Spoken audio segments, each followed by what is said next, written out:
दोस्तों ये जानते हैं कि सावन के महीने में जो श्री तुलसी जी होती हैं उनके किस उपाय से भक्त लाभान्वित हो सकते हैं। वैसे तो सावन का महीना बहुत ही पवित्र होता है। श्री शिव जी की विभिन्न प्रकार से भक्त कृपा प्राप्त करने के लिए अनेक उपाय करते रहते हैं, लेकिन अब हम ये जानना चाहेंगे कि जो भक्त अगर सावन के महीने में श्री तुलसी जी की भी उपासना करते हैं तो उनको किस प्रकार से लाभ प्राप्त हो सकता है। दोस्तों मेजर टिप्स सिंगम चैनल में आपका स्वागत है। आपको जानकारी अच्छी लगे तो वीडियो को शेयर करिएगा। दोस्तों अब भगवान शिव के ऊपर श्री तुलसी जी की पत्ती नहीं चढ़ाई जाती है, ऐसा आपने सुना भी होगा। और भगवान शिव जो हैं वो चतुर्मास जब माता है तो उसमें मंजरी जो होती है श्री शिव जी के ऊपर आप चढ़ा सकते हैं। और पूजा के स्थान पर मंजरी जो है हमें रखनी भी चाहिए। सूखी मंजरी भी हम रख सकते हैं, क्योंकि दोस्तों मंजरी बहुत पवित्र मानी जाती है। उसको अगर हम सूखे रूप में भी, जैसे हमारे पास तुलसी का पेड़ नहीं है लेकिन हम चाहते हैं कि हम हमेशा मंजरी से पूजा करें, तो हम कहीं पे जाएं और मंजरी इकट्ठा कर लें और उसके सूखी मंजरी हम उपयोग में ला सकते हैं।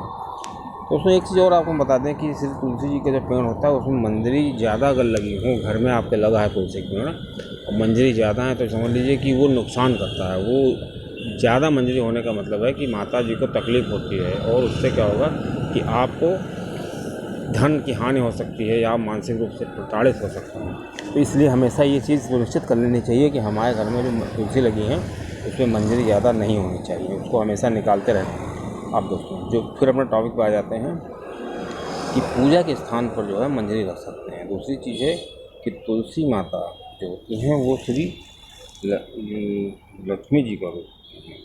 अब दोस्तों मंजरी से क्या होता है कि घर का शुद्धिकरण होता है, घर की जो वातावरण होता है शुद्धिकरण होता है।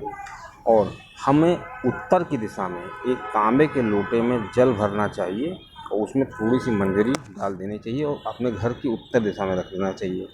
इससे क्या होता है कि घर की जो नकारात्मक ऊर्जा है वो नष्ट हो जाती है, क्योंकि ये जो मंजरी होती हैं ये घर की नकारात्मक ऊर्जा को शोषित कर लेती हैं। और ऐसा अगर हम सावन के महीने में करते हैं तो बहुत ही अच्छा होता है। इससे मनुष्य को मानसिक रूप से बहुत ही लाभ प्राप्त होता है। अब दोस्तों आपको चीज़ बता दें कि कुछ हम ऐसी मेथड्स ऐसे हैं जिनको मैं आपको बताऊंगा, जिनसे आप ये पता कर सकते हैं कि श्री सावन के महीने में शिवलिंग पर तुलसी जी की मंजरी चढ़ाने से क्या होता है।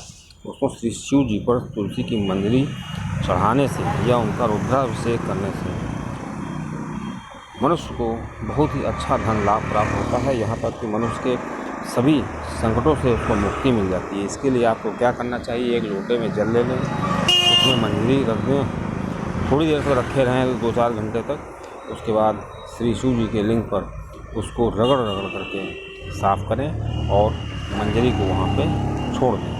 इससे आपको धन की लाभ होगी। अब दोस्तों और धन लाभ के लिए हम क्या कर सकते हैं, सावन के महीने में मंजरी ले लें, सूखी हुई मंजरी ले लें या हरी मंजरी ले लें और उनको हरे कपड़े में बांध दें। हरे कपड़े में बांध करके तिजोरी में रखने से क्या होता है, जहाँ हमारी तिजोरी हो वहाँ पे रखें तो हमको समृद्धि मिलती है। और 7 दिन में हमको ऐसा देखने को मिलेगा। और हो सके तो उस जो हमारा जो कपड़ा है हरा, वो 7 दिन तक माता के चरणों में हम उसको रख दें। रखने से क्या होगा कि वो अवमंत्रित हो जाएगा और उसमें प्रभाव आ जाएगा।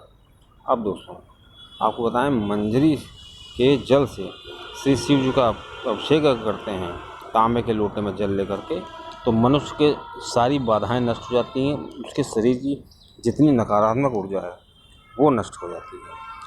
और दोस्तों आइए जानते हैं कि सावन के महीने में महालक्ष्मी को आकर्षित करने का क्या मंत्र कैसे हम कर सकते हैं।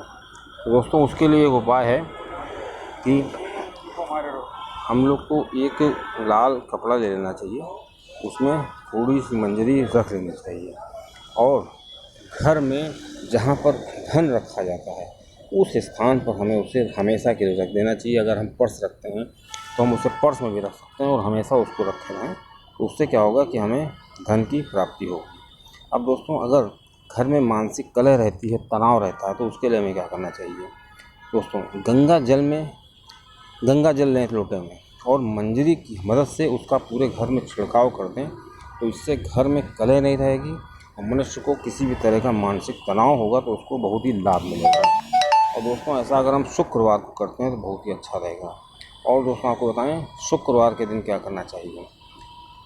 मंजरी जो है लक्ष्मी जी को चढ़ानी चाहिए। हम लक्ष्मी जी के मंदिर जाएँ, लक्ष्मी नारायण के मंदिर में, वहाँ पर लक्ष्मी नारायण के मंदिर में हम जा कर के उनको मंजरी चढ़ाएँ।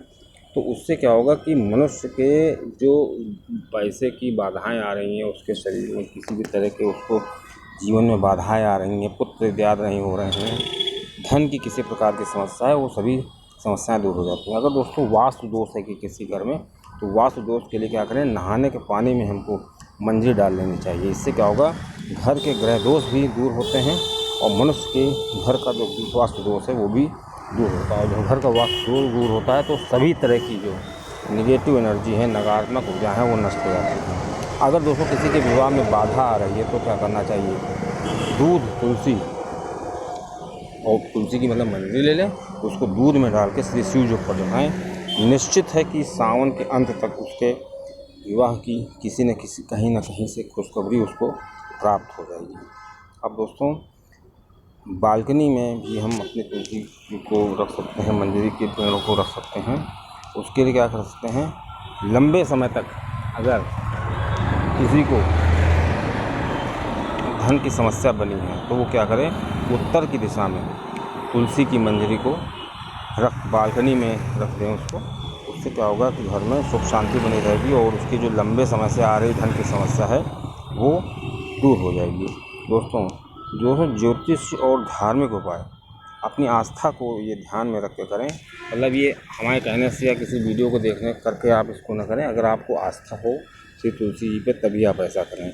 लेकिन सावन के महीना इतना पवित्र होता है कि इसमें अगर भक्त जो है कुछ भी मन से कर लेता है तो उसका काम पूरा हो जाता है, क्योंकि दुनिया की हर वस्तु में भगवान होते हैं और भगवान के नाम पर, श्री शिव जी के नाम पर, श्री शिव जी का अस्तित्व दुनिया की हर वस्तु में है। और अगर व्यक्ति श्री शिव जी का नाम लेकर के सावन के महीने में किसी भी चीज़ को स्पर्श कर लेता है तो उसका काम वैसे ही बनने लगता है। अब दोस्तों आपको बताएं, जो श्री शिव जी का मंत्र है वो उसको जप करने से मनुष्य के अंदर जल तत्व की प्रधानता होती है, क्योंकि इनका मंत्र बहुत ही साधारण है और दुनिया के सबसे ज़्यादा लोग इस मंत्र का जाप करते हैं। और इसको करने से मनुष्य के जीवन में, मनुष्य के हृदय में शीतलता आती है, मनुष्य एकदम मगन हो जाता है और वो श्री शिव जी की तरह हो जाता है। फक्कड़, उसको किसी भी चीज़ की कोई चिंता नहीं रहती है, माया मोह के बंधनों से छुटकारा मिल जाती है। इसीलिए ये सबसे छोटा मंत्र है, इससे छोटा मंत्र शायद ही कभी कहीं हो। तो इस पंचाक्षरी मंत्र में इतनी शक्ति है कि मनुष्य की जो कुंडलिनी है उसको बहुत ही ज़्यादा ये मजबूत कर देता है, मनुष्य के अंदर बहुत सी ऊर्जा को संरक्षित कर देता है। दोस्तों इस मंत्र को सावन के महीने में अगर कोई 1.25 लाख बार जप लेता है तो उसके अंदर बहुत ही ज़्यादा शक्ति आ जाती है और वो एक असाधारण व्यक्ति बन जाता है और वो समाज में देखता है कि उसकी जो पहचान है बिल्कुल अलग हो गई है, वो एक बिल्कुल अलग व्यक्तित्व का